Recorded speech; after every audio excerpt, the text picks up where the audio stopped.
Hello hello hello hello.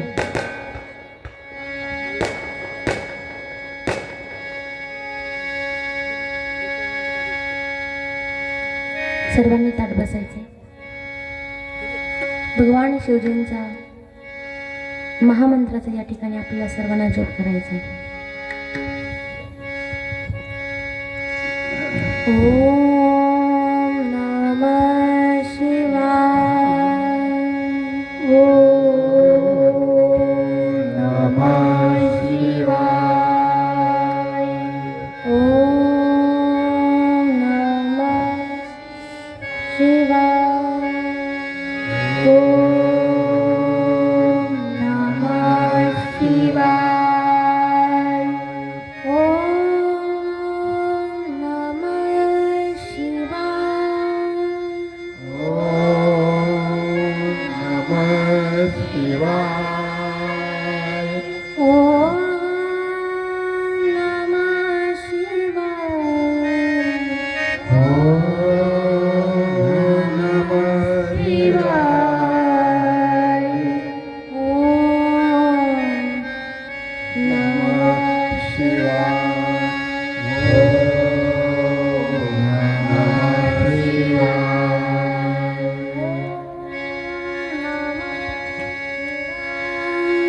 ओम नमः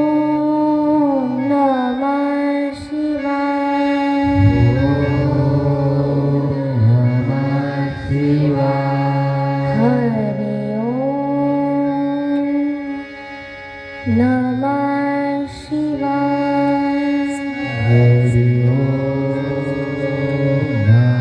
नमः शिवाय. ओम नमः शिवाय.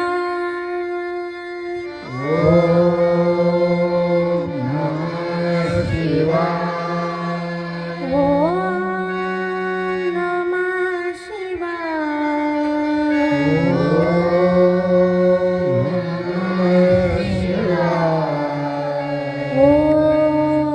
नमः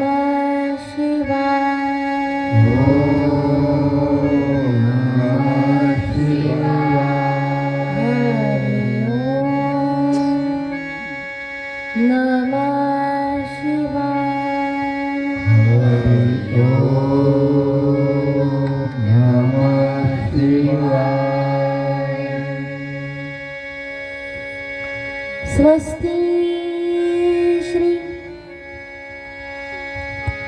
गणेशाय नमः.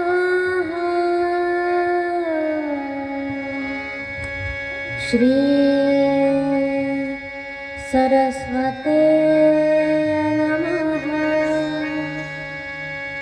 श्री श्री सच्चिदानंद परब्रह्म सद्गुरु ज्ञानराजाय नमः. सच्चिदानंद रूपाय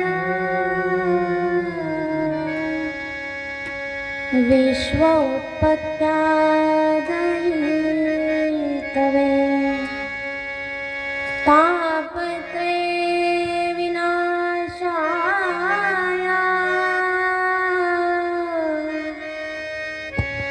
श्रीकृष्णाय वयं नमः. वक्रतुंड महाकाय सूर्यकोटि समप्रभ निर्विघ्नं कुरु मे देव. सर्वकार्येषु सर्वदा.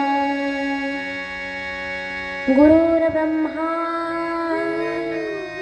गुरुर्विष्णु गुरुर्देव महेश्वरा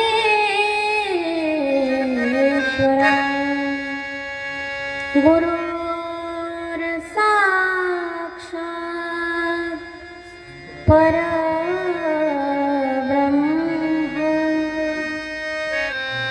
तस्मै श्री गुरुवे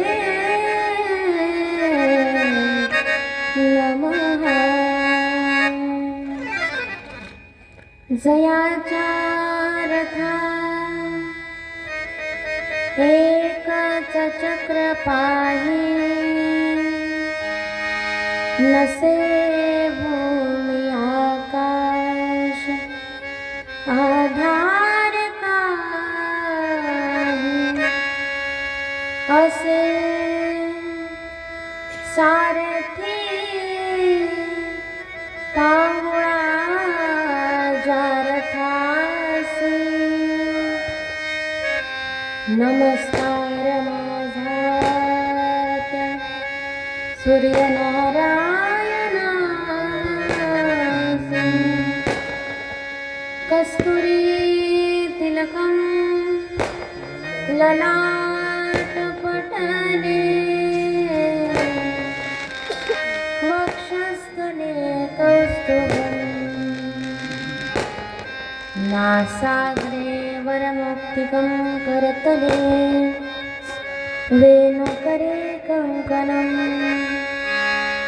सर्वाङ्गे हरिचन्दनसुललितं कण्ठे च मुक्तावळे गोपश्री परिवेष्टितो विजयते गोपालचूडामणि करारविन्देन पदारविन्दं मुखारविन्दे विनवेशयन्तं वटस्य पत्रस्य पुटेशयानं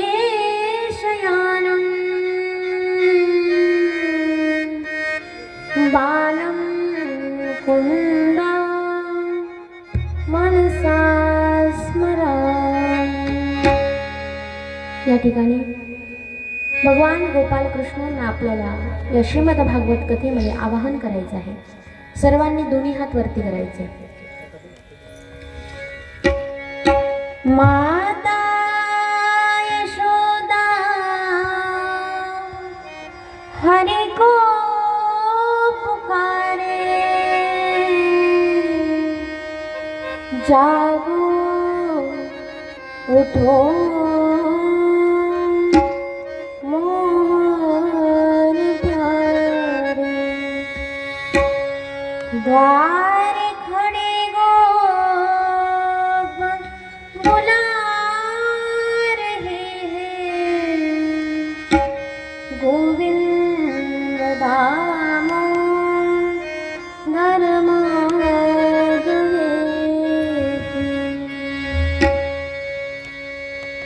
श्री कृष्ण गोविंद हरे मुरारी हे नाथ नारायण वासुदेव श्री कृष्ण गोविंद हरे मुरारी हे नाथ नारायण वासुदेव कृष्ण गोविंद हरे मुरारी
भगवान की जय। जय जय श्री राधे, जय जय श्री राधे, जय जय राधे श्याम।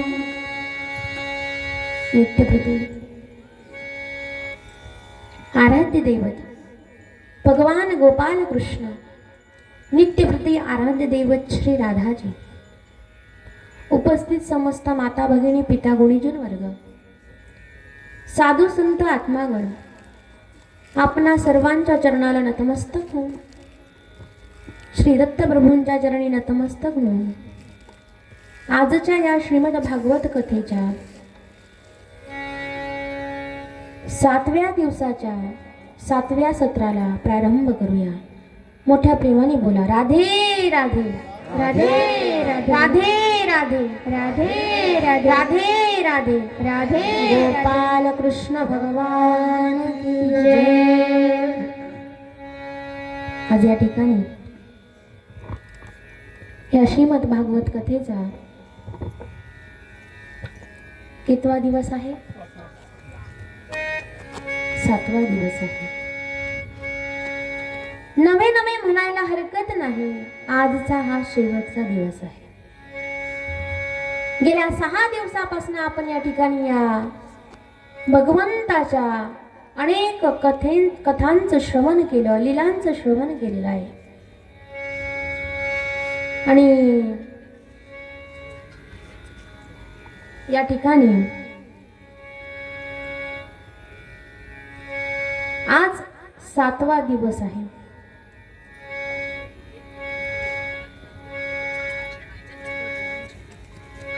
गोपाल कृष्ण भगवान की जय। आणि 7व्या दिवसाच्या कथेला प्रारंभ करण्यापूर्वी आतापर्यंत आपण भगवंताच्या ज्या काही कथा श्रवण केल्या, त्या कथा नेमकी कोणकोणत्या होत्या ते एकदा बघून घेऊ आणि पुढे चालण्याचा प्रयत्न करू। आपण पहिल्या दिवशी आपण या श्रीमद भागवत कथेचं महत्व काय आहे, त्याचप्रमाणे भक्ती ज्ञान वैराग्याची कथा बघितली, आत्मदेव ब्राह्मणाची कथा बघितली, द्रौपदीचं वस्त्रहरण, द्रौपदीचं दुःख, नैमिषारण्य म्हणजे काय, नैमिषारण्याचं महत्व देखील या ठिकाणी आपण बघितले। शुक भगवंताचा जन्म, परीक्षिती राजाचा जन्म, परीक्षिती राजाला शाप, पांडवांचा वनवास बघितला, पांडवांचं वस्त्रहरण, स्वर्गारोहण त्या ठिकाणी बघितलंय, कली महात्म्य, परीक्षिती राजाला शाप, जडभरत राजाची कथा, भगवंताचा नृसिंह अवतार या ठिकाणी आपण बघितला, गजेंद्र मोक्ष असेल, गंगा अवतरणाची कथा, भीष्माचार्यांचा भगवंताशी संवाद बघितला, भीष्माचार्यांचा 5 पांडवांसोबत आणि द्रौपदी मातेसोबत जो काही त्यांनी शेवटच्या अंतसमयी जो काही उपदेश केला, तो उपदेश सुद्धा आपण या ठिकाणी बघितला आहे महाराज। तदनंतर आपण बघितलंय भगवंताने सृष्टीची निर्मिती का केली, कशासाठी केली। भगवंताच्या या श्रीमद भागवत कथेमध्ये अनेक कथांमध्ये सांगितलं की भगवंताचे 24 अवतार आहेत आणि त्यामध्ये प्रमुख 10 अवतार कोणते ते देखील आपण या ठिकाणी बघितले। त्यानंतर वामन अवतार बघितला, नामाचं महत्व या ठिकाणी बघितले आणि नंतर बघितलं भगवंताचं प्रागट्यकरण झाले। आणि म्हणतात ना, ज्याचं सतत चिंतन असतं ना, अगदी मनुष्य ज्याचं चिंतन आहे त्याच्यासारखा होण्याचा प्रयत्न करतो बरं का। मग चिंतन जर तुमचं एखाद्या लेकराचं असेल ना, तर त्या ठिकाणी कितीही वृद्ध व्यक्ती असू दे, ती लहान बाळासारखी वागते बरं का। कारण चिंतने चिंतने तद्रूपता, भगवंतांनी सांगितलं आहे, ज्याचं सतत चिंतन आहे मनुष्य अगदी त्याप्रमाणे चिंतन करतो आणि तसाच त्या ठिकाणी बनतो। आणि म्हणून भगवंताचं आपण परवाच्या दिवशी या ठिकाणी जन्म बघितला, भगवंताच्या अनेक लीला या ठिकाणी बघितल्या आणि कालच आपण भगवंताचं लग्न सुद्धा बघितलेलं आहे. बघितलंय ना? तुम्ही आनंद घेतला का? मोठ्या प्रेमाने बोला, गोपाल कृष्ण भगवान की जय. जय जय श्री राधे, जय जय श्री राधे, जय जय राधे श्याम. बघा, श्रीमद भागवत कथा ही प्रथमतः भगवान नारायणांनी ब्रह्माजींना सांगितली. ब्रह्माजींनी ही कथा सनकादिकांना सांगितली. सनकादिकांनी हीच कथा देव ऋषी नारद यांना सांगितली. देव ऋषी नारद यांनी हीच कथा वेद महर्षी व्यासांना सांगितली. वेद महर्षी व्यासांनी हीच कथा शुक भगवंताला सांगितली आणि आता शुक भगवंत हीच कथा राजा परीक्षिताला सांगतायत. कारण काय? की येत्या 7 दिवसामध्ये तुझं मरण हे अटळ आहे आणि 7 दिवसामध्ये मरण अटळ असल्या कारणाने राजाने विचार केला का नेमके मी असं कुठलं कार्य केल्यामुळे माझ्या जीवनाचं सार्थक होईल आणि मला मोक्ष प्राप्त होईल. आणि मग म्हणून तो त्या वनामध्ये आलेला, भगवंताचं चिंतन केलेलं आहे आणि सर्व देवदेवतांनी विचार केला. परीक्षिती राजा कोणी सर्वसामान्य नव्हता बरं का. परीक्षिती राजा कोण होता?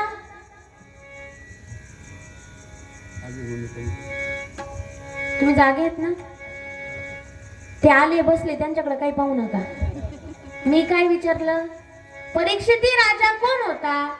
कथा ऐकली ना तुम्ही? कोण होता?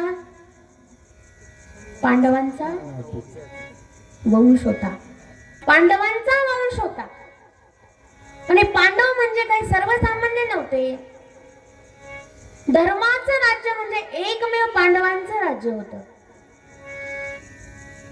आणि पांडवांचा वंश असल्या कारणाने याच्या जीवनाचं सार्थक झालं पाहिजे. आणि मग म्हणून त्या ठिकाणी सर्व देवदेवतांनी शुक भगवंताला सांगितलंय, तुम्ही काय करा, राजा परीक्षिताला त्याच्या जीवनाचा मोक्ष प्राप्त करण्यासाठी श्रीमद भागवत कथा त्या ठिकाणी त्यांना श्रवण करा. आणि हीच कथा शुक भगवंत राजा परीक्षिताला नैमिषारण्यामध्ये सांगतायत. आणि तीच कथा आज आपण या पिंपळगाव दाढेगाव या दत्तप्रभूच्या प्रांगणामध्ये गेल्या 6 दिवसांपासून तीच कथा श्रवण करतो. आमचे असणारे हरिभक्त पारायण आदरणीय सूरज महाराज चौधरी यांच्या अथक प्रयत्नांतून या ठिकाणी या श्रीमद भागवत कथेचं सुंदर असं नियोजन झालेलं आहे आणि समाजाच्या तळमळीसाठी या ठिकाणी हा खेळ नव्हे एकल्याचा, एकट्याचा खेळच नाही महाराज, पण तरी देखील त्यांची एकट्याची धावपळ आहे या ठिकाणी. आणि या धावपळीमुळे अनेक त्या ठिकाणी त्यांना अडचणीही आल्या, पण अनेक अडचणीला मात करून या ठिकाणी आमचे बंधू असणारे सूरज महाराज उभेच आहे. आणि म्हणून आपणही त्यांना मदतीचा एक हात द्यावा म्हणून मला सगळ्यांना सांगण्याची कळकळीची विनंती आहे की आजचा या कथेचा शेवटचा दिवस आहे. उद्या काल्याचं कीर्तन आहे. जास्त काही नाही, पण तुमच्या पद्धतीने जी त्यांना मदत करता येईल ना ती देण्याचा तुम्ही प्रयत्न करा. कारण आजकाल मनुष्य स्वतःचा स्वार्थ बघतोय बरं का. स्वार्थी बनत चाललेला आहे मनुष्य, पण लोकांच्या हितासाठी तळमळीसाठी जगणारे माणसं फार कमी आहे. आणि मला असं वाटतं त्यातलेच असणारे आमचे सूरज महाराज आहेत. त्यांची तळमळ आहे की या गावातल्या लोकांना भक्तीचा मार्ग कळावा आणि मोबाईलच्या साहाय्याने परत नेटवर्कच्या साहाय्याने ज्या विचित्र घटना घडत आहे, जे लहान लहान मुलं व्यसनाधीन होत आहे, आपल्या लहान मुलांना वेगळं वळण लागत आहे, त्या वेगळ्या वळणाला न जाता त्यांनी भक्ती मार्गाकडे या ठिकाणी प्रवेश केला पाहिजे. या तळमळीने या ठिकाणी आमचे सूरज महाराज गेल्या 6 दिवसापासून झटत आहे. आणि नक्कीच मी दत्तप्रभूच्या चरणावरती प्रार्थना करते की त्यांच्या या सर्व प्रयत्नांना नक्कीच यश मिळते. गोपाल कृष्ण भगवान की जय. जय जय श्री राधे. श्री राधे. जय जय राधे श्याम. मला असं वाटलं 6 दिवसात तुमचं पट झालं असेल, पण तुम्ही 3च वाक्य विसरून जाता. मला कथा कशा लक्षात राहते. तुम्हीच नाही, स्टेजवरचे सुद्धा. असो, मनुष्याचा गुणधर्म आहे, विसर पडतो माणसाला. त्यामुळे आजचा या कथेचा 7वा दिवस आहे. भगवंताचं त्या ठिकाणी काल आपण लग्न बघितलं. भगवंताने पुढे नेमके काय केलं, कशा पद्धतीने संसार केलेला आहे, ही कथा आपल्याला या ठिकाणी श्रवण करायची आहे. करायची की नाही? नक्कीच. माझाही तेवढा प्रयत्न आहे की जेवढं मी आत्मसात केलंय, जेवढं मी चिंतन केलंय, तेवढं मी तुमच्यापर्यंत पोहोचवण्याचा अंतःकरणापासून प्रयत्न करते बरं का. मी काही ज्ञानाने वयाने मोठी नाहीये, मी लहानच आहे. पण जसं गुरूंनी सांगितलंय, जसं भगवंताने बुद्धी दिली, अगदी त्या पद्धतीने या ठिकाणी प्रयत्न आहे छोटासा. पंढरीच्या देवराया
जय श्री राधे.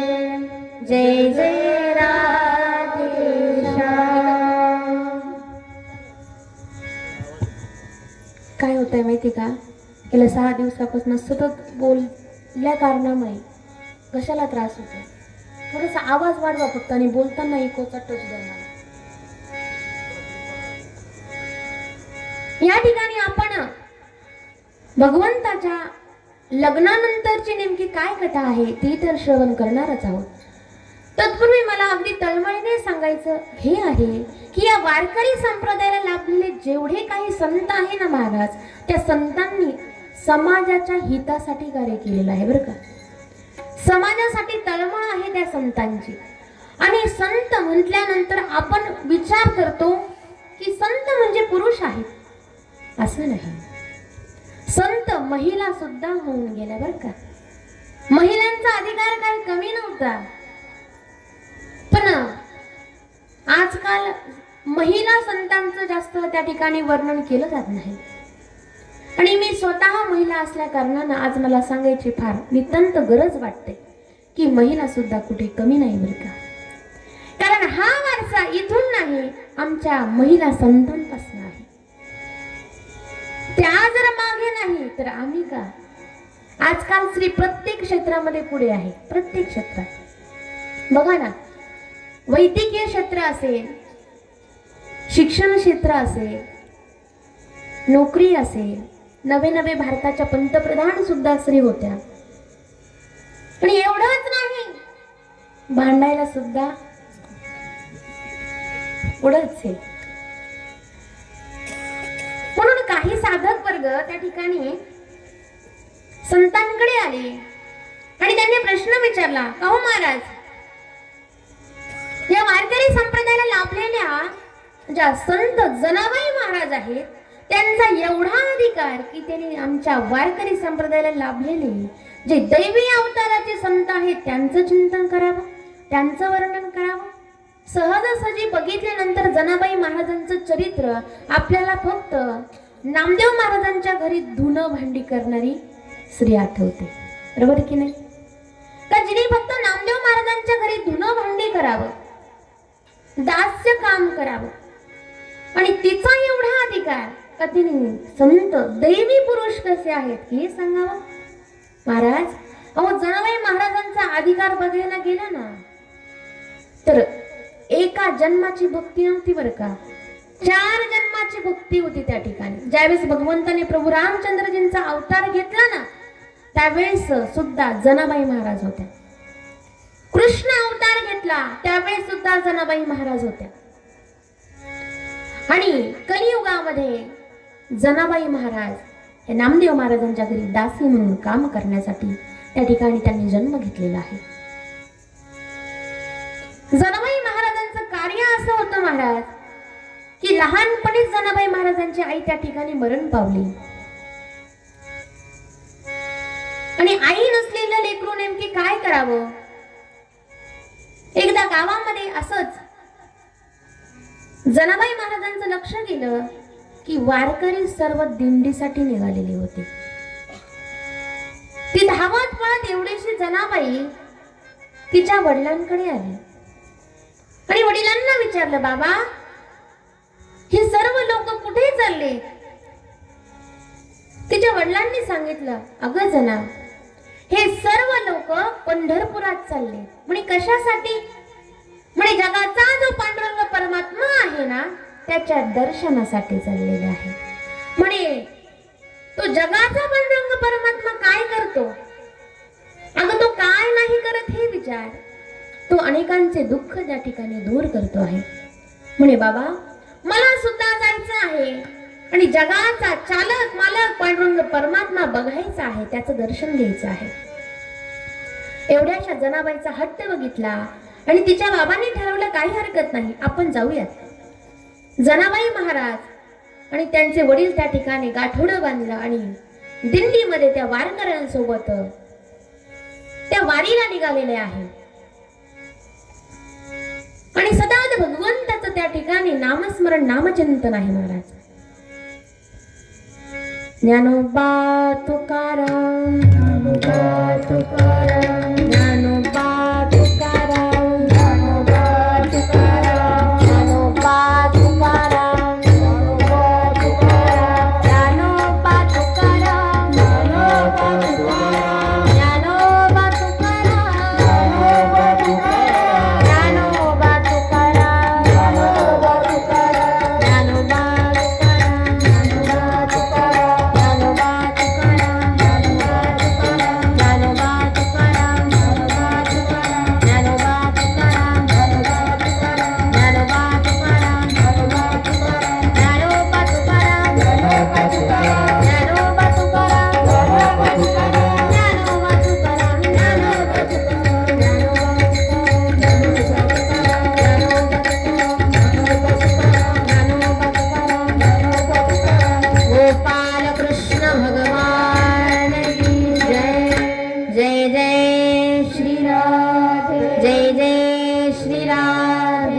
जय जय राधे श्याम.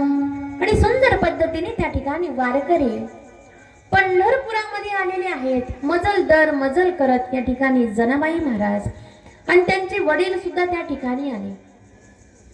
चंद्रभागेचं त्या ठिकाणी स्नान झालं आणि जनाबाई महाराज त्यांचे वडील भगवंताचं दर्शन घेण्यासाठी गाभाऱ्यामध्ये गेले. भगवंत आपल्याला भेटावा ह्या तळमळीने जनाबाई महाराज भगवंताचं चिंतन करत होत्या. जसा जसा भगवंत आपल्या जवळ येतो आहे असं त्या जनाबाई महाराजांना त्या ठिकाणी वाटत होतं. परंतु जनाबाई महाराज या भगवंताच्या हळूहळू जवळ जात होत्या. जनाबाई महाराज त्या पांडुरंग परमात्म्याच्या समोर उभ्या राहिल्या आणि एकटे फक्त त्या पांडुरंग परमात्म्याला बघत आहे. त्या पांडुरंग परमात्म्याला बघितल्यानंतर त्या भगवंताचं स्वरूप अक्षरशः स्वतःच्या हृदयामध्ये साठवून घेतलं आणि बाहेर आल्यानंतर जनाबाई महाराजांच्या वडिलांनी विचारलं, जना, जगाचा चालक मालक पांडुरंग परमात्मा तुला दिसला का? म्हणे हो. कसा दिसला? म्हणे फार सुंदर आहे. आणि मग त्या ठिकाणी जनाबाई महाराजांनी स्वतःच्या मनातली इच्छा त्या ठिकाणी प्रगट केली. बाबा, आता मला इथून परत तुमच्या सोबत येण्याची इच्छा राहिलेली नाही. कारण मी ज्या भगवंताला बघितलं ना, तो लावण्याचा पुतळा आहे. लावण्य आणि सुंदर यामध्ये फरक आहे बरं का? तुम्ही म्हणाल कसा? सुंदर म्हणजे काय की एखादी व्यक्ती सुंदर दिसली की सतत तिला पाहावत राहावं असं वाटतं, सतत तिला पाहावं, ही झाली सुंदरता. पण लावण्य म्हटल्यानंतर एकदा का त्या व्यक्तीला बघितल्यानंतर दुसरं काहीच बघण्याची इच्छा राहत नाही, याला म्हणतात लावण्य. आणि माझा पांडुरंग परमात्मा लावण्याचा पुतळा आहे. बाबा, आता मला तुमच्या सोबत येण्याची इच्छा राहिलेली नाही. मी इथेच राहील आणि सतत भगवंताचं चिंतन नामस्मरण या ठिकाणी करेल. मी रोज भगवंताच्या दर्शनाला त्या ठिकाणी जाणार आहे. लहानशा जनाबाईचा हट्ट बघितला. तिच्या वडिलांनी तिला समजावून सांगण्याचा प्रयत्न केला. एक नाही, दोन नाही, तर अक्षरशः 8 दिवस तिचे वडील तिला त्या ठिकाणी समजावून सांगत होते, तरी जना ऐकेना. म्हटल्यानंतर तिच्या वडिलांनी ठरवलं, जना, तुला आता जसं वाटेल तू त्या ठिकाणी राहू शकते, तू मात्र सुखाने राहा, मी परतीच्या प्रवासाला जातो. जनाबाई महाराजांचे वडील पुन्हा आपल्या घरी आले आणि मग त्या ठिकाणी एवढीशी असलेली जनाबाई काय करावं? शेवटी भगवंताला प्रश्न पडला की लहानशी असणारी जनाबाई खाणार काय, राहणार कुठे? आणि भगवंतानेच म्हणावं त्या ठिकाणी नामदेव महाराजांना पाठवलं.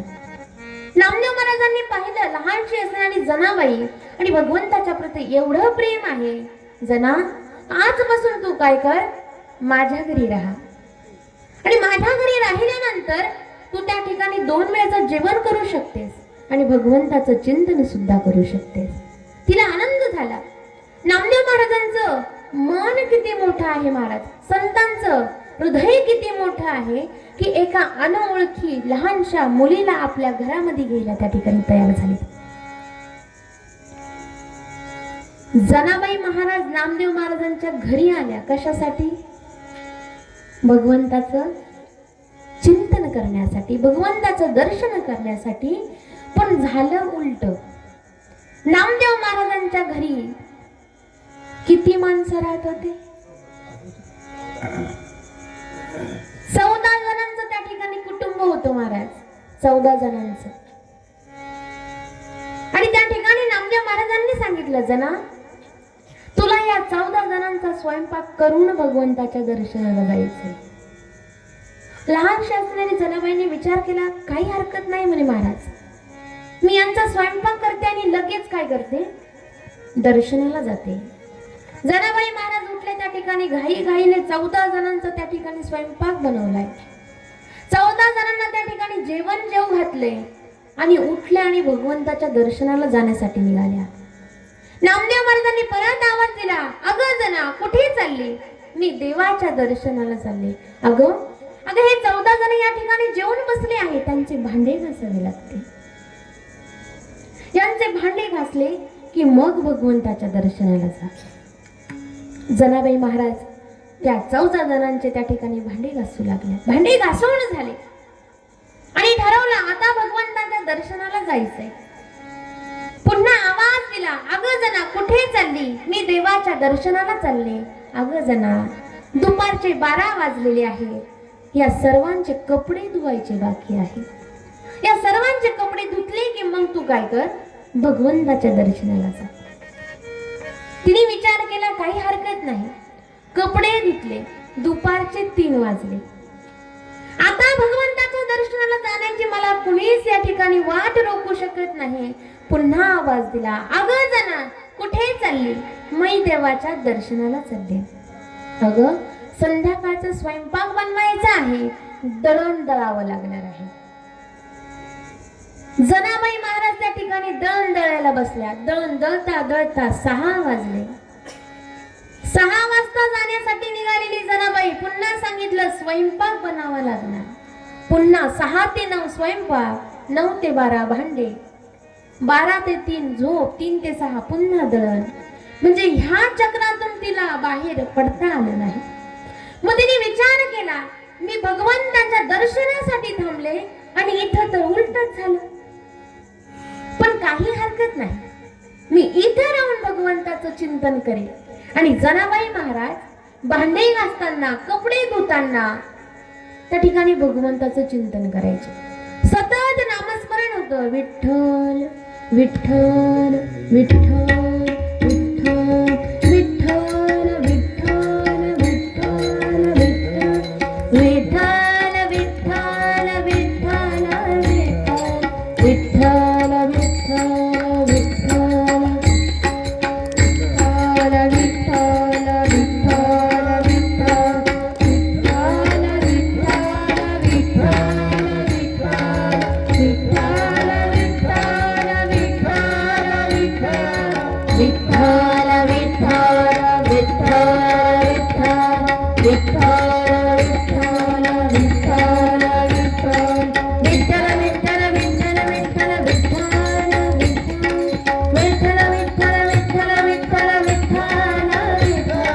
विठ्ठल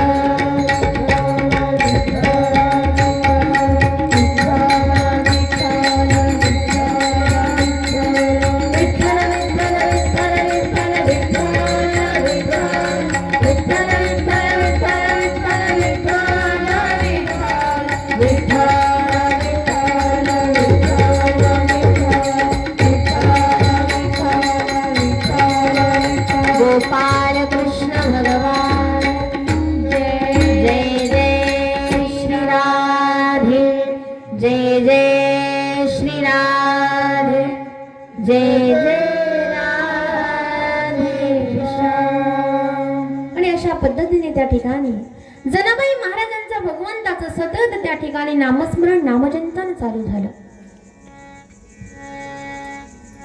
अहो जनाबाई महाराजांच्या नामस्मरणाला, भगवंताच्या चिंतनाला भगवंत स्वतः बोलले.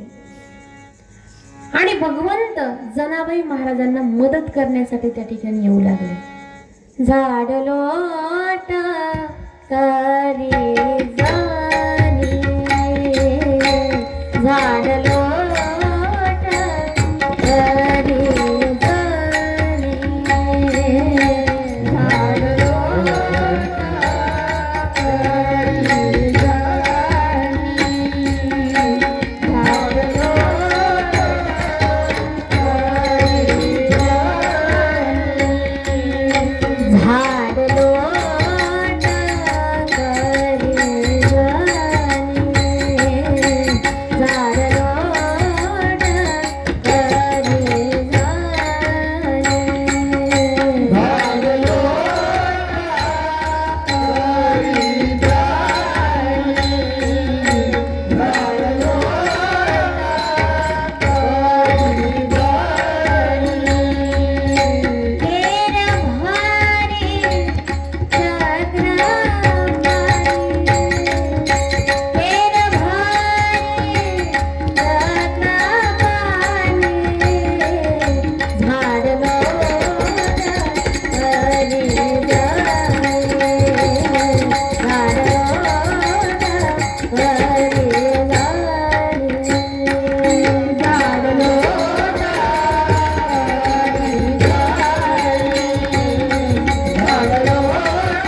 येतील का?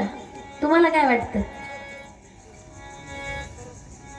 भगवंत जर वाटत असेल ना आपल्या घरी यावं,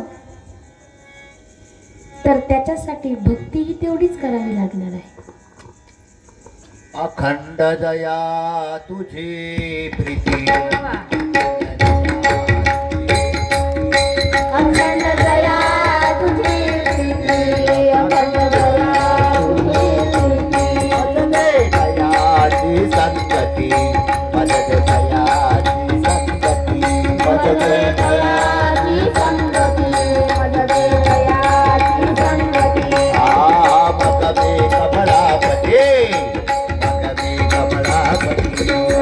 मग मे कमलापती, मग मे कमलापती, जमानाने कंटाळा, जमानाने कंटाळा,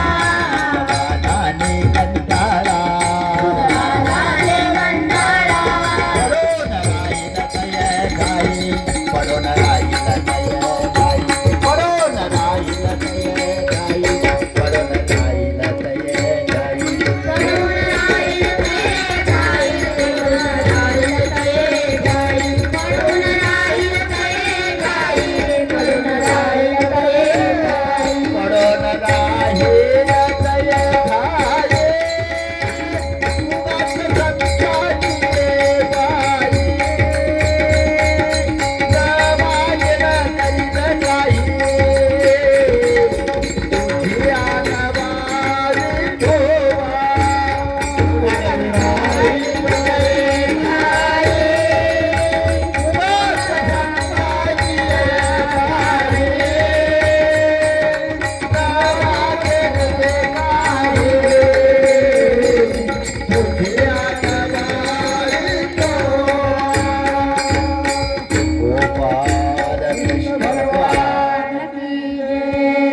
अखंड दया तुझी प्रीती, अखंड भगवंताचं त्या ठिकाणी नामस्मरण पाहिजे बर का.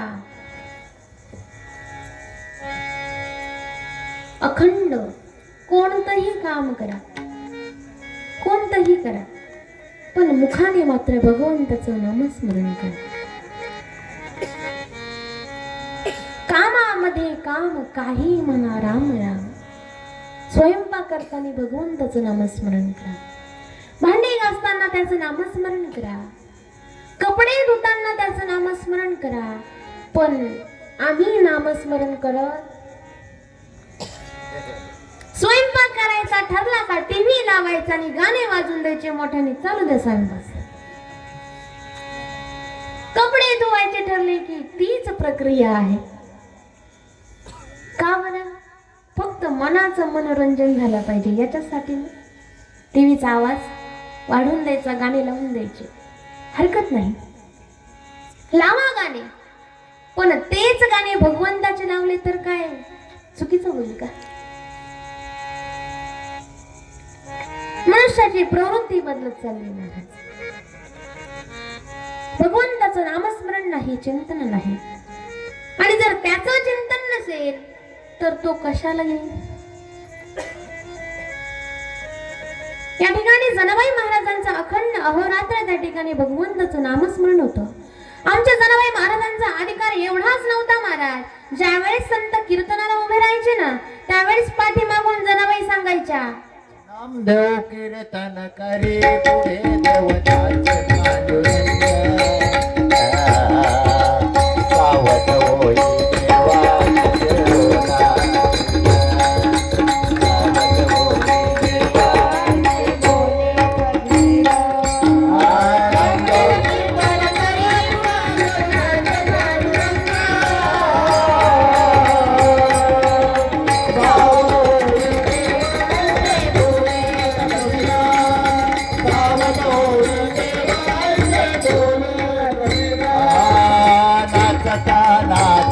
देवा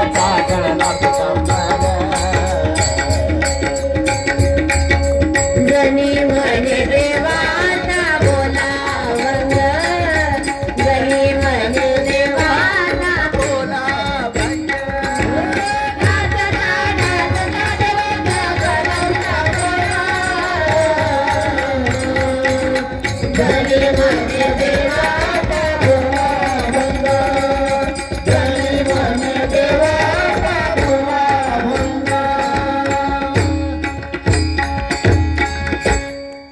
जणी म्हणे देवा आता बोला अभंग. भगवंताला अभंग कोणता घेवा हे सांगण्याचा अधिकार आमच्या जनाबाई महाराजांचा होता. महाराज पाठी मागे डोळे झाकून उभी ती जळली. ज्यावेळेस काकडा करणारे लोक भगवंताच्या दर्शनाला त्या ठिकाणी येत होते ना, काकडा करणारे म्हणायचे उठा सकाळ जना उठले नारायण, उठा सकाळ जना उठले नारायण, उठा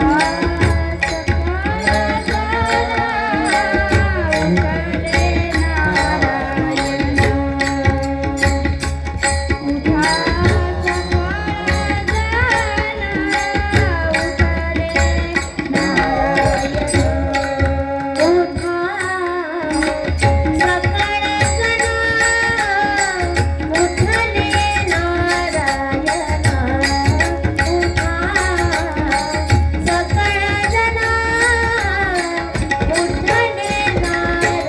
उठा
गोपाल कृष्ण भगवान की जय.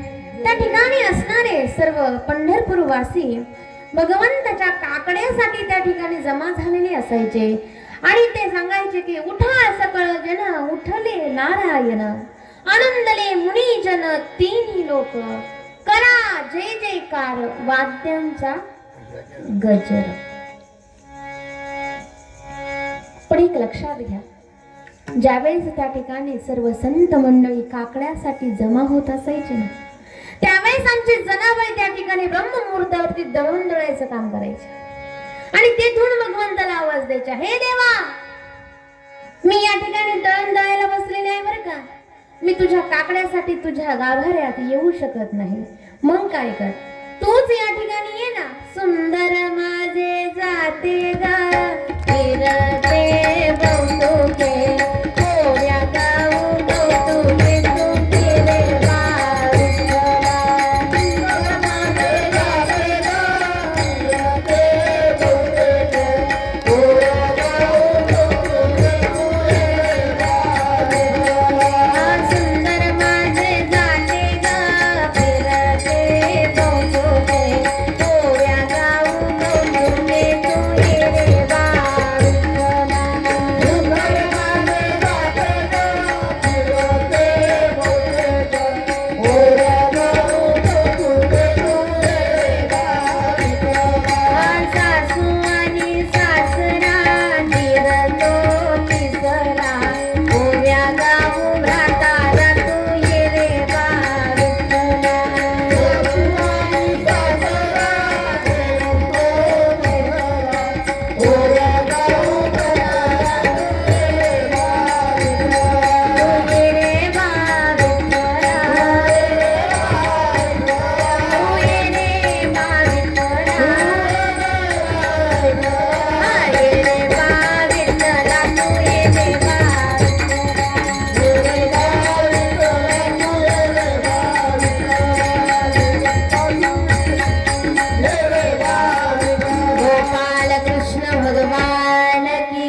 राधे, जय जय श्री राधे, जय जय राधे श्याम. अगदी सुंदर पद्धतीने त्या ठिकाणी जनाबाई महाराज जात्यावरच्या ओव्या म्हणायच्या आणि भगवंताला त्या ठिकाणी बोलवायच्या. भगवंत सुद्धा जनाबाई महाराजांसाठी धावून येत होते. आणि मग जेव्हा जनाबाई महाराज त्या शेणाच्या गौऱ्या थापायच्या ना, त्या गौऱ्या सुद्धा काय करत होत्या, विठ्ठल विठ्ठल म्हणायच्या बरं का. आपल्या भाकरी सुद्धा म्हणत नाही, भाकरी तर नाहीच नाही, पण आपले तोंड सुद्धा म्हणत नाही. आता म्हणता इथले सोडून बरं का. जनाबाई महाराजांच्या त्या शेणाच्या गौऱ्या सुद्धा विठ्ठल विठ्ठल म्हणत होत्या. आणि ही कीर्ती जनाबाई महाराजांची कबीरदास महाराजांच्या कानावर पडली. कबीरदास महाराजांनी विचार केला, एक स्त्री भगवंताचं एवढं चिंतन करू शकते का तिच्या गौऱ्या विठ्ठल विठ्ठल म्हणतात, भगवंत तिच्या घरातल्या कामासाठी धावून येतात. मग अशा श्री संताचं मला दर्शन त्या ठिकाणी घ्यावंच लागणार आहे. मग कबीरदासजी महाराज त्या ठिकाणी दर मजल करत करत त्या ठिकाणी आले. पंढरपुरामध्ये आल्यानंतर विचारलं, का हो जनाबाई महाराज कुठे राहतात? म्हणे नामदेव महाराजांच्या घरी. मग नामदेव महाराजांचं घर कुठे? पुढे चालत जा म्हणे. नामदेव महाराजांचं घर शोधत शोधत त्या ठिकाणी कबीरदासजी महाराज आले. आवाज दिला, जनाबाई आहे का घरात? सांगितलं नाहीये, ती गौऱ्या थापण्यासाठी गेली. म्हणे कुठे? नदीच्या त्या किनारी. मग जनाबाई महाराज त्या ठिकाणी कुठे आहे बघण्यासाठी कबीरदासजी महाराज चंद्रभागेच्या दुसऱ्या किनाऱ्यावरती आले. चंद्रभागेच्या तटावरती आल्यानंतर बघितल्यानंतर त्यांना एक विचित्र घटना दिसली. 3 मुली एका मुलीसोबत त्या ठिकाणी भांडण करत होत्या. भांडणाचा विषय सुद्धा वेगळाच होता. कबीरदासजी महाराज बघत होते काय झालंय नेमकी. आणि पुढे जाऊन विचारलं, भांडणाचं कारण काय? म्हणे ते जाऊ द्या, तुम्ही कोण आहात? म्हणे मी कबीरदासजी आहे. कबीरदासजी म्हटल्यानंतर त्यांनी कबीरदास महाराजांचं दर्शन घेतलं. हो महाराज, तुम्ही एवढे मोठे संत आहात आणि तुम्ही इथे काय करताय? म्हणे मी जनाबाई महाराजांना भेटायला आलो. कुठे आहे जनाबाई? जनी ही काय म्हणे इथं. जनाबाई महाराजांना बघितल्यानंतर कबीरदासजी महाराजांनी दर्शन घेतलं.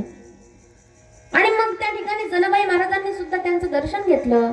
महाराज फार दूरवरून आलात तुम्ही, थांबायचं होतं घरी.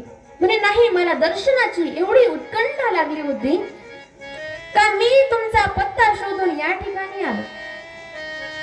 पण तुमचं वेगळंच भांडण बघितल्यानंतर मला मात्र शंका येत आहे की खरंच तो पांडुरंग परमात्मा तुमच्यासाठी येतो का? म्हणे हो येतो ना. पण म्हणे तुमच्या भांडणाचं कारण काय? म्हणे महाराज, अहो या तिघींचं म्हणणं आहे का गौऱ्या त्यांच्या जास्त पासल्या पाहिजे आणि माझ्या कमी. पण उलट झालंय म्हणे, माझ्या जास्त आणि त्यांच्या कमी. खरं पाहायला गेलं तर त्या तिघी जणी आहेत. त्यांचे किती हात झाले? 6 हाताच्या गौऱ्या माझ्यापेक्षा कमी आहे आणि मी 2च हातांनी काय केलंय? गौऱ्या वेचल्या, असं त्यांचं म्हणणं आहे. महाराज म्हणे नाही नाही, म्हणे ह्या जनाबाईंनी आमच्या गौऱ्या चोरल्या आहेत. आम्ही तिकडे गौऱ्या वेचायला गेलो का ही आमच्या गौऱ्या चोरून आणते म्हणे. जनाबाई महाराजांनी सांगितलं, महाराज मी चोरी नाही केली. संत चोर नसता. म्हणे मग सांग, तुझ्या गौऱ्या एवढ्या जास्त कसं काय? म्हणे महाराज तुम्ही न्यायनिवाडा करा, गौरी उचला, कानाला लावा. जी गौरी विठ्ठल विठ्ठल म्हणेल ती माझी आणि जी गौरी विठ्ठल म्हणणार नाही ती यांचीच, म्हणून त्यांच्याकडे टाकून द्या. कबीरदास महाराजांनी त्या ठिकाणी न्यायनिवाडा करण्यासाठी उभे राहिले. जनाबाई महाराजांची प्रत्येक गौरी उचलून कानाला लावली. प्रत्येक गौरीमधून विठ्ठल विठ्ठल विठ्ठल नामस्मरण ऐकायला आलं. असं करता करता जनाबाई महाराजांच्या सर्व गौऱ्या त्या ठिकाणी कबीरदास महाराजांनी कानाला लावल्या. एकही गौरी त्यांची बिना विठ्ठलाची सापडली नाही. कबीरदासजी महाराजांच्या डोळ्यातून त्या ठिकाणी अश्रू वाहू राहिले आणि परत विचारलं, जनाबाई महाराज हे कसं काय झालं?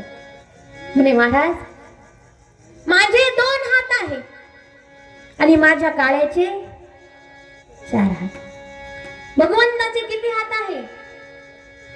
4 हात आहे. चतुर्भुज त्या ठिकाणी आहे. त्यांचे 4 हात आणि माझे 2 हात झाले 6 हाताच्या गौऱ्या, म्हणून एवढ्या आहेत.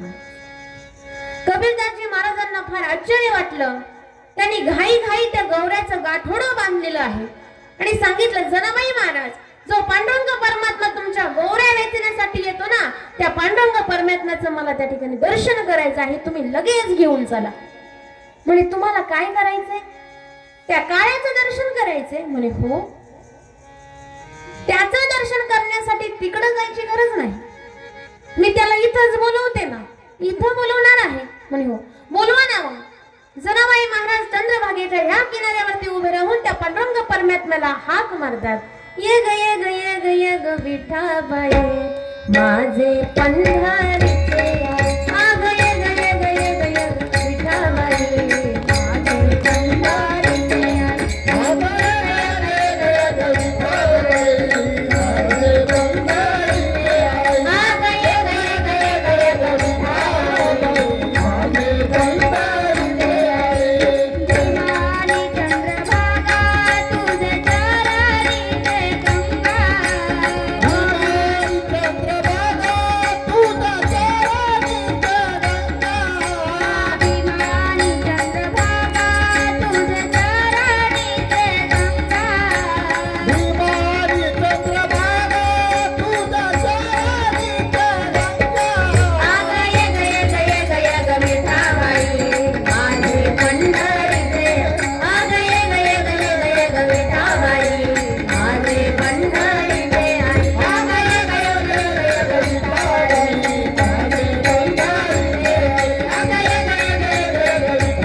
माझे पंढरीचे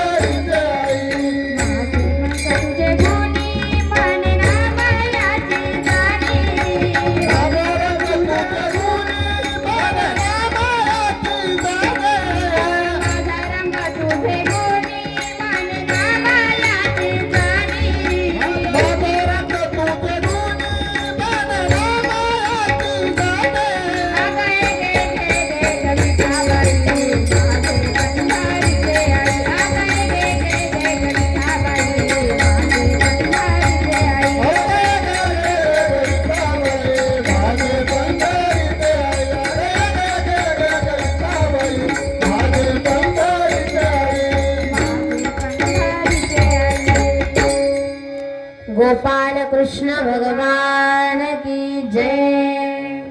ये ग ये ग ये ग ये ग विठाबाई माझे पंढरीचे आहे.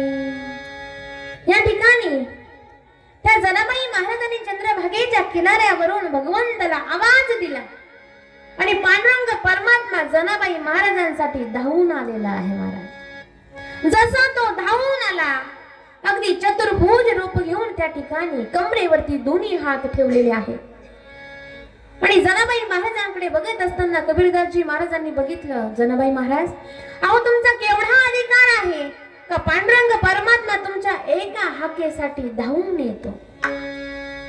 म्हणे, तुम्ही या पांडुरंग परमात्म्याला तुमच्या हृदयामध्ये कसं साठवलं, कसं नामचिंतन केलं? जनाबाई महाराज म्हटल्या, सोपं नाही बर का. हा मुळात इथला नाहीये, हा कुठला सांगितला? कर्नाटकातला. तो जसा तिथून आला ना म्हणे, पण तिथून येण्याचे काही कारण नाही ना त्याचे. तो तिथून का आला? झालं असं म्हणे की ज्यावेळेस रुक्मिणी माता आणि भगवंताचं लग्न झालं, अगदी सुंदर पद्धतीने त्या ठिकाणी संसार चालू आहे. पण आता लग्न म्हटल्यानंतर, नवरा बायको म्हटल्यानंतर कुणात भांडणं नाही होती, प्रत्येकामध्ये भांडणं होतात. पण इथं थोडं जास्तच झालं म्हणे. लग्नापासूनची कटकट कटकरण बाई मला सोसेनाच. कोण सांगताय? रुक्मिणी माता. भांडणंही पाहिजे, पण कुठपर्यंत? जोपर्यंत मुलं मोठे होत नाही तोपर्यंत. लहान आहे तोपर्यंत भांडणे ठीक आहे, पण इथं मोठं लहान मोठे बी झाले, त्यांचे लग्नही झाले, मला सुना पण आल्या, तरी बाई याची भांडणच त्या ठिकाणी. आणि वैतागली महाराज मी. कोण सांगतंय? रुक्मिणी माता. निघाली काना काना. भगवंत म्हणाले जायचंय तुला, जायचंय, थांबू नको, चल निघ लगेच. रुक्मिणी माता रागावलेल्या आहे. आपल्या कपड्याची बॅग घेतल्याने रुक्मिणी माता निघाल्या. भगवंतानी विचार केला, जाऊन जाऊन जाणार कुठे? कुठे जातो आपण? माहेरीच जाणार. भगवंताला वाटलं ही नक्कीच अमरावतीला गेली असणार, तिच्या माहेरी. 1 नाही 2 नाही 3 नाही 15 दिवस झाले ना महाराज. 15 दिवस झाले. पण आता भगवंताला मात्र काय वाटायला लागलं, बरं झालं गेली म्हणे. पण 8 दिवसानंतर मात्र भगवंताला रुक्मिणी मातेची त्या ठिकाणी आठवण झाली. आठवण झाल्यानंतर भगवंताला वाटलं काय करावं. आणि तुम्ही पण काय सोपे नाही महाराज. तुम्हाला आठवण तेव्हाच येते जेव्हा तुमचे आतडे कातडे चांगले ताणले जातात तेव्हा. तशी काही आठवण येत नाही. आणि मग भगवंताला वाटायला लागला रुक्मिणी माता यायला पाहिजे होती, आली का नाही, आली का नाही. नारद महर्षींना बोलवलं आणि सांगितलं, नारद महर्षी नेमकी तुमची आई कुठं गेली बघा ना. म्हणे लगेच बघतो भगवंता. नारद महर्षींनी 3 लोक 14 भुवन फिरले आणि त्यांना कळून चुकलं रुक्मिणी माता कुठे आहे? दिंडीर वनामध्ये आहे. दिंडीर वन हे नाव आधी पंढरपूरला होतं बरं का. दिंडीर वनामध्ये जाऊन बसलेले आहेत म्हणे रुक्मिणी माता. म्हणे मग एक काम करा ना, त्यांना घेऊन या ना. म्हणे आता मी काही हे काम करणार नाही म्हणे, तुमचे नेहमीचेच भांडणं आहे आणि तुमचे भांडणं असले की तुम्ही मला मध्ये पाडता, मला बोलणे खावं लागते. आता मी काही हे काम करत नाही, तुमचं तोंड बघून घ्या म्हणे देवा, मी तुम्हाला सांगितलं कुठे. भगवंत म्हणाले ठीक आहे. मग भगवंताने विचार केला, एकटं जावं तर तिचे बोलणे खावे लागतील, त्याच्यापेक्षा सगळं नाते गोते घेऊन जातो म्हणे, जेणेकरून नाते गोते पाहिले का ती बोलणार तरी नाही. मग सर्व भगवंतानी त्या ठिकाणी गायी वासर गोकुळवासी असतील, मथुरावासी असतील, सगळ्यांना बोलवलेलं आहे. आणि मग सगळ्यांच्या सोबत भगवंत निघाले. कुठं? दिंडीर वनात रुक्मिणी मातेला आणण्यासाठी. प्रवास करत असताना अनेक ठिकाणी त्या ठिकाणी त्यांचं थांबण्याचं एक स्थान आलं महाराज. प्रवास करत असताना एक स्थान असं आहे महाराज, त्या ठिकाणी भगवंत थांबले, ते म्हणजे येवल्यातलं कोटमगाव बरं का. कोटमगावामध्ये भगवंत ज्यावेळेस दिंडीर वनात जात होते, सर्व बालगोपाळांना घेऊन त्या ठिकाणी ते थांबलेले आहेत. तिथे मात्र भगवंताची मूर्ती आगळ्या वेगळ्या स्वरूपाची आहे. स्वतः मी बघितलेली आहे, कारण माझं त्या ठिकाणी कीर्तनाचा नेहमी योग येतो. भगवंताने एक हात त्यांचा कमरेवरती आहे आणि एक हात खाली ठेवलेला आहे. सांगण्याचं तात्पर्य असं असेल भगवंताचं की आता मात्र मी या ठिकाणी विसाव्याला थांबलेलो आहे, उद्या मात्र मला इथून, म्हणून एक हात कटीवरती एक हात खाली ठेवलेला आहे. कोटमगाव, देवीचं कोटमगाव येवल्यातलं. आणि मग एक रात्र त्या ठिकाणी प्रवास केला, दुसऱ्या रात्री त्या ठिकाणी पुन्हा दिंडीर वनाकडे प्रवास निघालेला आहे. पायी चालत चालत चालत भगवंत दिंडीर वनामध्ये येण्याच्या आधी 5 किलोमीटर अंतरावरती त्या ठिकाणी थांबले. त्यांनी तिथं विचार केला, जर सर्वांना सोबत घेऊन गेलो ना तर आणखीनच रागवल म्हणे ती, त्याच्यापेक्षा इथून पुढे मी एकटं जातो.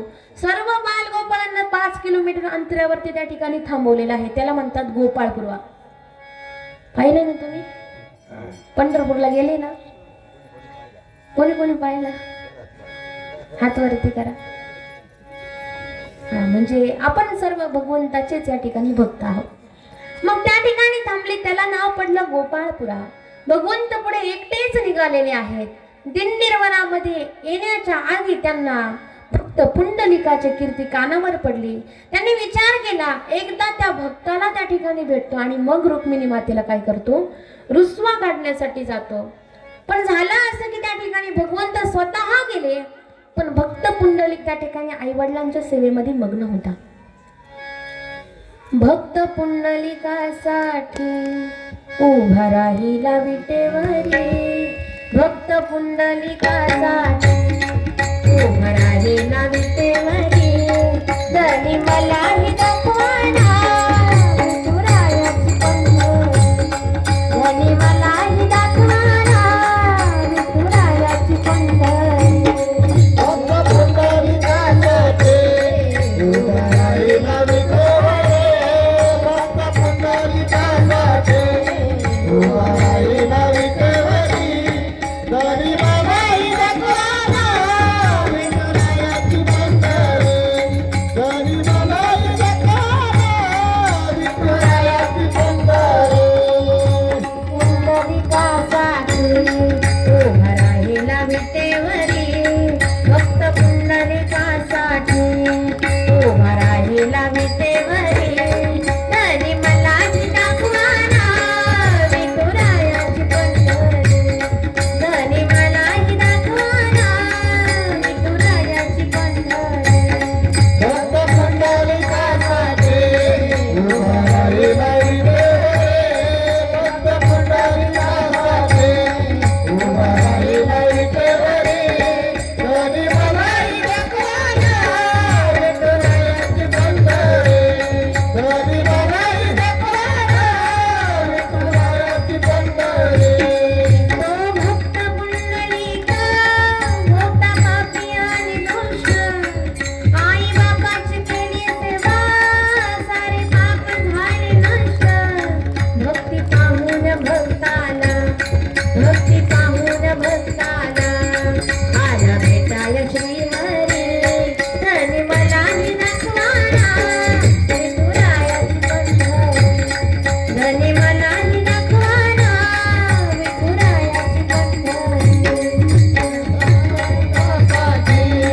उभा राहिला विठुराया, भक्त पुंडलिकासाठी उभा राहिला विठुराया, धनी मलाही दाखवाना विठुरायाची पंढरी, धनी मलाही दाखवाना विठुरायाची पंढरी. इतना नको श्रीहरी मला दाखवा पंढरी,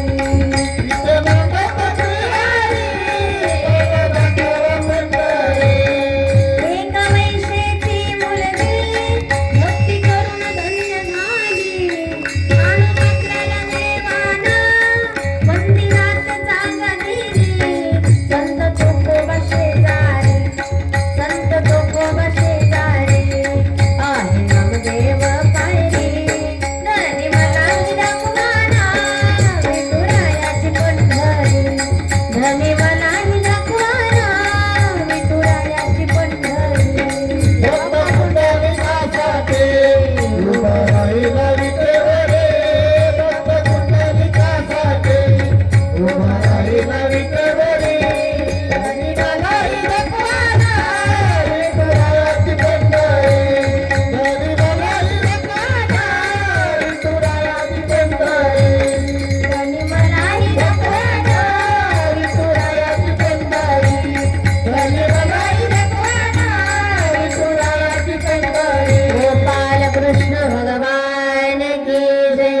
जय जय श्री राधे, जय जय श्री राधे, जय जय राधे श्याम. आणि म्हणून भक्त पुंडलिकाने त्या ठिकाणी सांगितलंय का भगवंत तुम्ही स्वतः जरी आलेले असाल ना, तरी माझ्या आई वडिलांची सेवा ही माझ्यासाठी प्रथम पवित्र आहे. आणि म्हणून भगवंताने विचारला, अरे मग मी इथे किती वेळ उभा राहू आणि असाच उभा राहू का?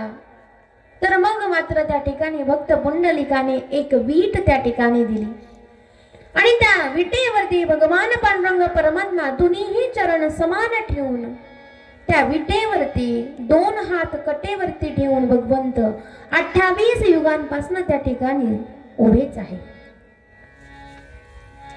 दिंडीर वनामध्ये असलेल्या आमच्या रुक्मिणी माता त्यांनी त्या ठिकाणी स्वयंभू त्या ठिकाणी त्यांची मूर्ती आहे महाराज. आणि म्हणून जनाबाई महाराज सांगू लागल्या, हा जसा कर्नाटकावरून आला ना महाराज तसा मी याला धरीला पंढरीचा चोर, धरीला पंढरीचा चोर, धरीला पंढरीचा चोर, धरीला पंढरीचा चोर, धरीला पंढरीचा चोर, धरीला पंढरीचा चोर. धरीला पंढरीचा चोर, धरीला पंढरीचा चोर. धरीला पंढरीचा चोरा, गळा बांधून या चोरा, धरीला पंढरीचा चोरा, गळा बांधून या चोरा.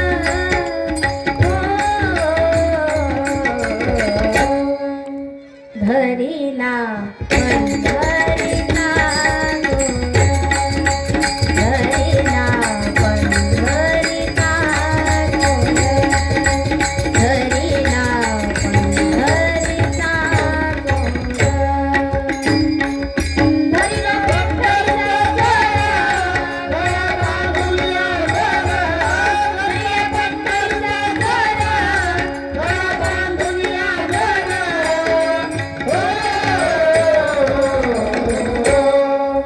धरीला पंढरीचा चोर, धरीला पंढरीचा चोर, धरीला पंढरीचा चोर.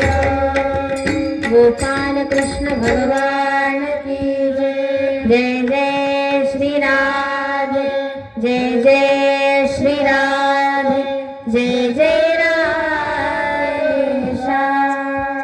जनाबाई महाराज त्या ठिकाणी सांगू लागल्या, जसा हा आला तसा मी त्याला काय केलंय, धरलं आहे.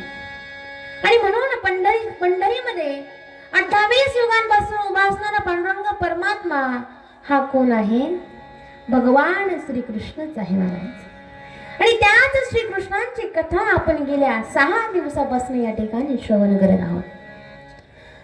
काल आपण भगवंताचं त्या ठिकाणी लग्न बघितलं, लग्न झालं. आता मात्र सुखाने त्या ठिकाणी संसार चालू झालेला आहे. भौमासुराने आपल्या कारागृहामध्ये 16,100 त्या ठिकाणी ज्या पतिव्रता होत्या त्यांना त्या ठिकाणी बांधून ठेवलेलं होतं. आणि भगवंताच्या निस्सीम भक्त होत्या त्या. अहोरात्र भगवंताचं त्या ठिकाणी चिंतन होतं. हे काना, हे कृष्ण, आम्हाला या कारागृहामधून सोडवतो. भगवंत त्यांच्या हाकेला धावून गेले. त्यांना त्या भौमासुराच्या कारागृहातून मुक्त केलेलं आहे. भौमासुराचा त्या ठिकाणी वध झाला.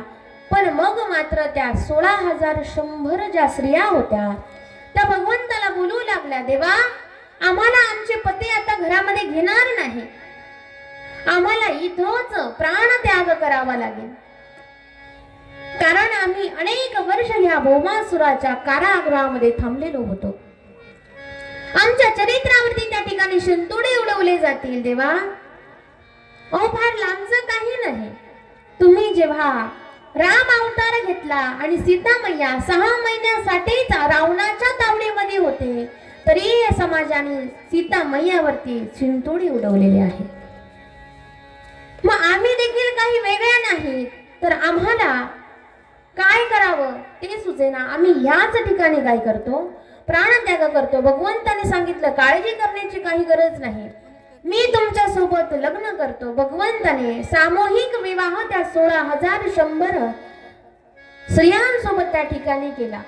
भगवंताच्या रुक्मिणी धरून एकूण 8 पट्ट राण्या होत्या. 16,108 त्या ठिकाणी स्त्रियांसोबत भगवंताने लग्न केलेलं आहे महाराज. पण 16,108 स्त्रियांसोबत लग्न करून सुद्धा भगवंत ब्रह्मचारी आहेत. राधा मेरी स्वामिनी, मैं राधा जी को दास, जन्म जन्म दीजे मोह, प्रभु श्री वृंदावन में वास. अखंड आमचा वास हा वृंदावनामध्ये असावा. अनेक त्या ठिकाणी गोप गोपी स्त्रियांची हीच इच्छा होती. आता मात्र भगवंत सुखाने संसार त्या ठिकाणी करू लागले. आणि मग मात्र भगवान श्रीकृष्णाची कथा ऐकल्यानंतर मनाची तृप्ती होत नाही. ती वाणी धन्य आहे का जी भगवंताचं नामस्मरण करते. ते डोळे पवित्र आहे जे भगवंताचं दर्शन घेत आहे. ते हात पवित्र आहे जे भगवंताचं भजन करत आहे. आणि ते कान पवित्र आहे जे भगवंताच्या लीलांचं श्रवण त्या ठिकाणी करते. हे आखवो, हे आखवो जो शाम का दर्शन किया करे, हे शीश प्रभु चरण में वंदन किया करे. बेकार वो मुख है जो रहे व्यर्थ बातों में, मुख वो ही जो हरि नाम का सुमिरन किया करे. मर कर भी अमर नाम है उस जीव का जग में, प्रभु प्रेम में बलिदान जो जीवन किया करे. ऐसी लागी लगन मेरा हो गई मगन, ऐसी लागी लगन मेरा हो गई मगन. वो तो गली गली हरी गुण गाने लगे, महलों में पली बन के जोगन चली, महलों में पली बन के जोगन चली. मेरा रानी दीवाने कहाने लगे, ऐसी लागी लगन मेरा हो गई मगन, ऐसी लागी लगन मेरा हो गई मगन, ऐसी लागी लगन मेरा हो गई मगन, ऐसी लागी लगन मेरा हो गई मगन. वो तो गली गली हरि गुण गाने लगी, महलों में पली बन के जोगन चली, महलों में पली बन के जोगन चली. मेरा रानी दीवाने कहाने लगे, लागी लगन मेरा हो गई मगन, एक लागी लगन मेरा हो गई मगन. राधा ने विष दिया मानो अमृत दिया, मेरा सागर में सरिता समाने लगी. राधा ने विष दिया मानो अमृत दिया, मेरा सागर में सरिता समाने लगी. दुख लाखों सही मुख से गोविंद कहे, मेरा गोविंद गोपाल गाने लगे. वो तो गली गली गली गली हरि गुण गाने लगे, ऐसी लागी लगन मेरा हो गई मगन, ऐसी लागी लगन मेरा हो गई मगन. वो तो गली गली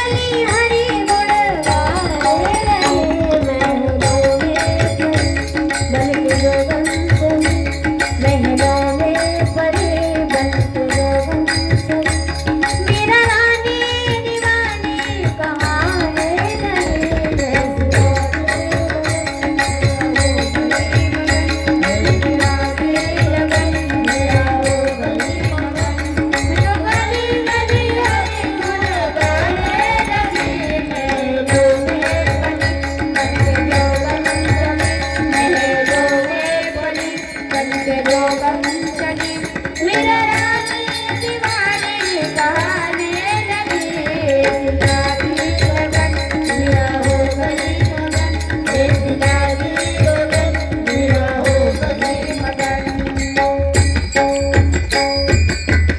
गोपाल कृष्ण भगवान की जय जय जय श्री राधे जय जय श्री राधे जय जय राधे श्याम. आणि भगवंताचं त्या ठिकाणी अखंड नामस्मरण नामचिंतन चालू आहे. पोरबंदर राज्यामध्ये एक महाज्ञानी राहत होता. जितेंद्रिय, निष्काम, परम पवित्र असणारा तो ब्राह्मण सतत भगवंताचं नामस्मरण नामचिंतन त्या ठिकाणी होतं. अखंड भगवंताच्या कथा त्या ठिकाणी सांगत असायचा. पण मग मात्र त्याच्या जीवनामध्ये 18 विश्व दारिद्र्य होतं. भगवंताचं एवढं चिंतन असून देखील त्याच्या जीवनामध्ये 18 विश्व दारिद्र्य असणारा तो सुदामजी आणि त्याची असणारी पतिव्रता श्री पत्नी सुशीला. अखंड भगवंताच्या अनेक कथा त्या ठिकाणी सुदामजी सुशीलेला सांगायचे. परम मित्र आहे, मथुरेचा राजा आहे आणि त्याच्या अनेक कथा या ठिकाणी सुशीलेने ऐकल्या. आणि तिने एक दिवस सुदामजींना सांगितलं, स्वामी तुम्ही त्या भगवंताच्या अनेक कथा मला श्रवण केलेल्या आहेत, सांगितलेल्या आहेत, मग एकदा तुम्ही तुमच्या भगवंताला भेटत का नाही, त्याला तुमचं दुःख सांगत का नाही. सुदामजी त्या ठिकाणी बोलू लागले, भगवंताला भेटण्यापेक्षा मानसिक पूजा फार महत्वाची आहे आणि मी मानसिक पूजा करतो. मला भगवंताला जाऊन भेटण्याची काही गरज नाही. मी जिथे बसतो तिथे भगवंताचं चिंतन असतं. तरी देखील सुशीला म्हणाली, अहो तुमचा परम मित्र आहे ना, नको भगवंताला जाऊन भेटूया, पण तुमच्या मित्राला तर एकदा जाऊन भेटा. भगवंताला दुःख सांगण्याची काही गरज नाही, तो सर्व काही जाणत असतो. पण सुशीलेने मात्र त्या ठिकाणी हट्टच धरला. सुदामा ब्राह्मण म्हटला, मी मागण्याच्या इच्छेने जाणार नाही. तुला वाटत असेल का मी माझ्या परम मित्राला भेटल्यानंतर काहीतरी आपल्या संसारासाठी मागेल, तर तुझी ही विचारसरणी चुकीची आहे. मी माझ्या मित्राला भगवंताला काहीच मागणार नाही. सुशीला म्हणाली, काही हरकत नाही, पण तुम्ही निदान भेटून तरी या. आणि सुशीलेच्या हट्टापोटी त्या ठिकाणी सुदामजी तयार झाले.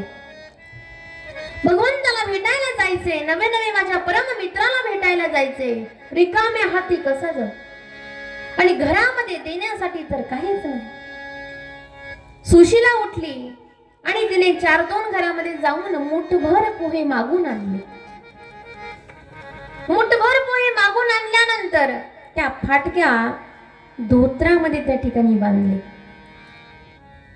काय श्रेष्ठ असेल ती पत्नी का जिने घरामध्ये अन्नाचा एक कण सुद्धा नाही, आपल्या मुलांना काय खायला भेटेल याचा विचार न करता मागून आणले सर्वच पोहे त्या ठिकाणी बांधून दिले आणि ते गाठोडं उचलून सुदामजींच्या हातामध्ये दिलं आणि सांगितलं, स्वामी सुखरूप प्रवास करा आणि तुमच्या परम मित्राला त्या ठिकाणी तुम्ही भेटून या.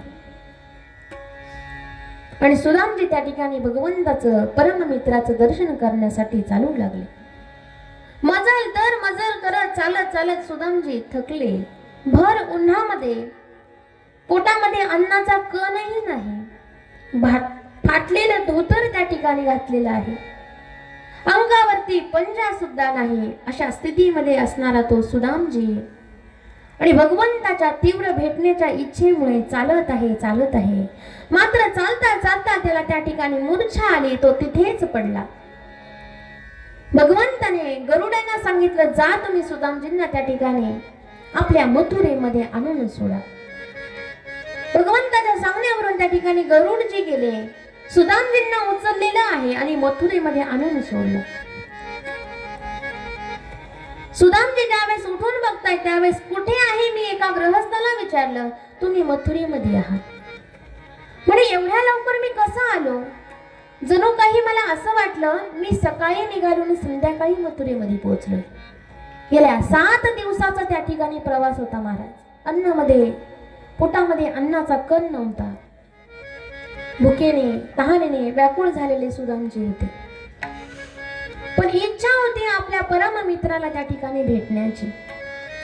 आणि म्हणून त्या ठिकाणी सुदामजी चालत चालत चालत द्वारका नगरीमध्ये प्रवेश केला. आणि द्वारकाधीशांचा राजवाडा कुठे हे एका गृहस्थाला त्या ठिकाणी विचारलं. त्यांनी सांगितलं पुढे जा. आणि त्या ठिकाणी सुदामजी पौष शुक्ल सप्तमीला द्वारकेमध्ये गेले. अगदी थंडीने शरीर कुडकुडलेलं आहे.